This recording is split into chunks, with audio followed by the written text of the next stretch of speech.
Erki bilan boy bo'ladimi Toktar bilan deb ko'p kishi menga yozibdi. Nasib bo'lsa boy bo'ladi. 28-mart kuni u ham men ham urusham. Uydagilaringiz naqd pul olishi uchun siz ham naqd pul yuborishingiz shart emas. Shuni bilarmidingiz? Uydan chiqmagan holatda Yubormobil ilovasini yuklab oling va yaqinlaringizga AQSh dollaridan naqd pul o'tkazmalarini amalga oshiring. Sizning kartangizdan rubl yechib olinadi. Uydagilaringizga esa AQSh dollaridan naqd pul bo'lib boradi.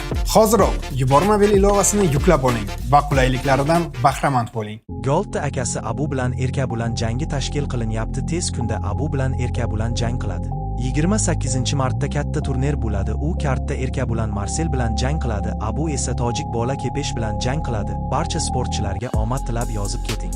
Video uchun bir donadan like bosib qo'ying. Assalomu alaykum hammaga, yaxshimisizlar? Boyga ham 5 kun vaqt qoldi. Kitobsizlarmi boydi? 28-mart kuni urushamiz, nasib bo'lsa.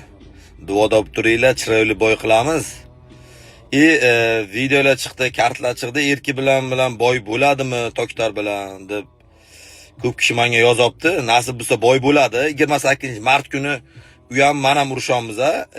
Bitta kartga u Marsel bilan urushyapti, men ana Tintay bilan urushaman. Nasib bo'lsa u ham men ham yutsa, keyingi oilaya nasib tashkil bo'ladi, boy bo'ladi. Erki bilan Toktar bilan tugatilmagan ish qolgan o'rtamizga. O'zim tugatib qo'yaman nasib bo'lsa.